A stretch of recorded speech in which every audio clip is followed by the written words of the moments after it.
Halo semuanya, Assalamualaikum warahmatullahi wabarakatuh. Sebelumnya perkenalkan, nama saya Abi Zaki dengan NIM 2512043. Saya Maila Ramadhani dengan NIM 251244. Saya Muhammad Fajri Munialmuna dengan NIM 2512047.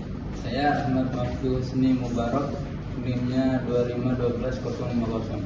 Jadi kami di sini akan menjelaskan sedikit tentang rangkaian atau perakitan komputer. Jadi langsung saja kita ke videonya. Jadi guys, permulaannya dari saya. Jadi ini adalah NIC yang dimana fungsinya untuk penambahan network yang dipasang pada, kita langsung ke motherboardnya, yang dipasang pada PCI Express. Jadi nanti jika terlihat pada casing, nanti ada port tersendiri untuk area sini, yang dimana PCI Express ini bisa berfungsi untuk menambahkan port dan bisa menambahkan port lainnya seperti HDMI, VGA, dan yang lainnya. Lanjut. Sekarang RAM, fungsinya RAM untuk penyimpanan data sementara. Ini dipasang di slot RAM.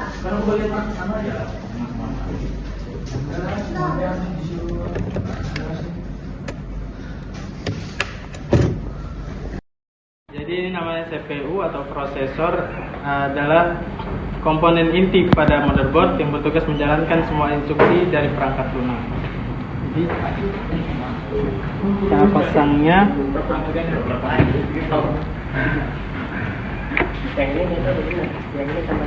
dan dikunci dengan CPU socket.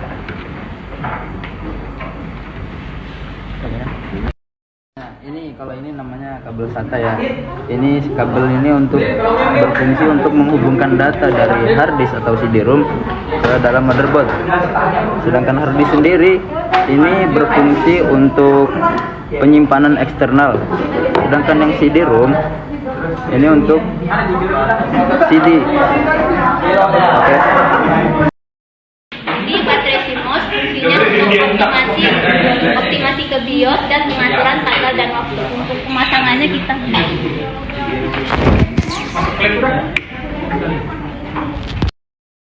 sekarang heatsink. Ini bagian heatsink ada bagian pasif dan aktif. Kalau pasif ini untuk menyerap panas dan yang aktif untuk mendinginkan. Sekarang kita pasang.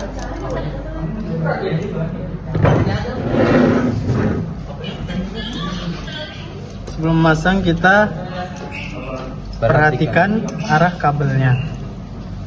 Cengkam masing-masing.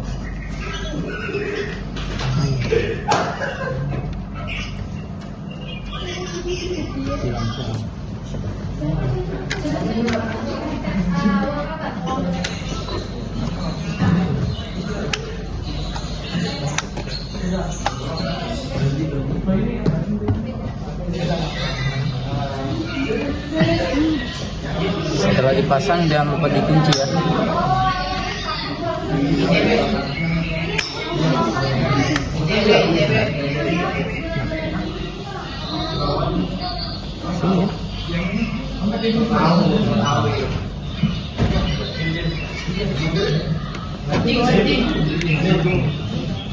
Dikunci supaya dan ini kabelnya disambungkan ke CPU fan. Jadi dari semua itu tentunya tidak lupa mereka pasti perlu listrik. Jadi ini adalah power supply yang dimana mereka menyalurkan seluruh listriknya dari sini untuk seluruhnya, untuk motherboard, untuk CD-ROM dan hard disk. Seperti yang bisa kalian lihat di sini ada banyak kabel ya, ada kabel ATX, Molex dan SATA. Untuk kabel ATX bisa dipasangkan di bagian ini. Dia ada 24 pin, tergantung jenis, ada yang 20 pin, ada yang 24. Namun ini kalau ada plus 4-nya berarti 24. Kita pasang, kita lihat pin kuncinya. Nah, ini pastikan dia rapat supaya tidak terjadi hal yang tidak diinginkan. Lalu ada kabel ATX yang 4 pin, yang dimana fungsinya untuk menghantarkan listrik ke area CPU. Nah, bedanya sama yang besar ini, ATX ini adalah yang ini untuk menghantarkan listrik ke seluruh motherboard, yang ini untuk ke CPU. Lalu selain dari kabel ATX ada namanya kabel SATA. Di sini biasanya dari power supply disediakan dua, yang dimana ada untuk CD-ROM dan hard disk. Jadi dia tetap menghantarkan listrik juga supaya bisa menyala dari ininya, dari eksternal tambahannya. Bisa kita lihat. Nah ini.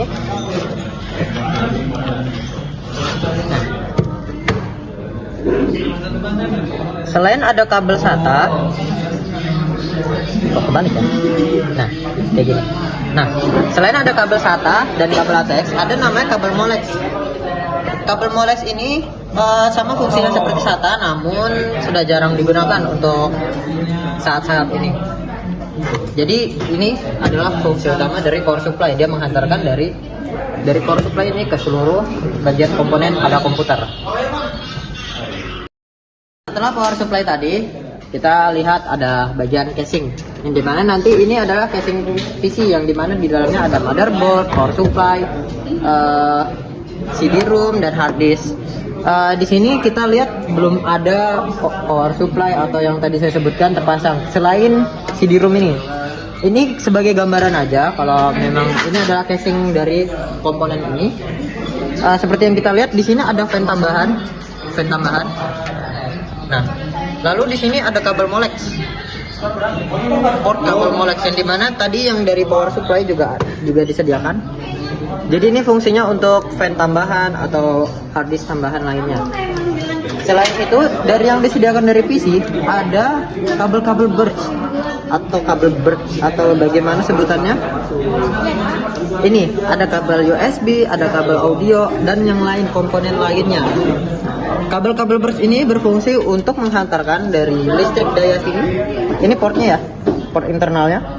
Dia menghantarkan untuk bagian sini, port sini. Bisa dilihat. Jadi nanti kita bisa ngecolok dari sini tanpa harus lewat di belakang PC. Nah, langsung saja coba perhatikan sini. Masuk nggak? Untuk USB kita lihat, perhatikan.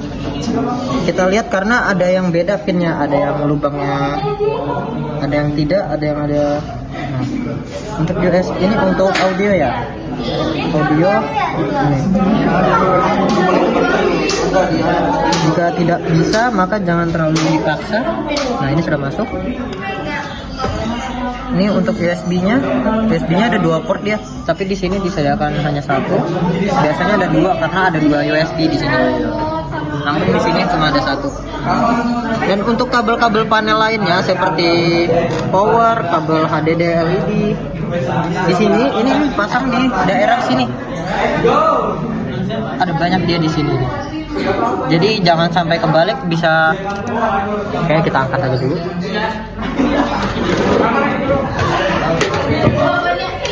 Maaf ya ribet.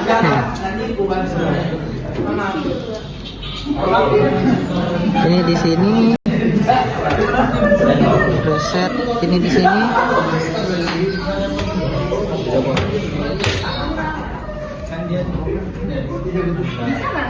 Power LED di sini dua-duanya.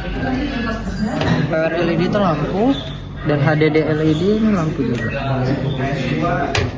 Nah, jadi ini jangan sampai kebalik karena kalau kebalik bisa konslet. Sekarang bagian port. Ini port PS2 gunanya untuk ini mouse, ini keyboard, tapi ini digunakan untuk versi lama. Yang ini parallel port fungsinya untuk menghubungkan komputer ke printer atau scanner. Ini serial port fungsinya untuk mengirim dan menerima data satu persatu. Yang ini VGA port fungsinya untuk menampilkan visual dan grafis. Ini USB untuk menyambungkan keyboard, mouse, dan flash disk. Dan port LAN untuk menyambungkan jaringan internet ke komputer. Dan ini port audio untuk menyambungkan speaker, mikrofon, ataupun headset.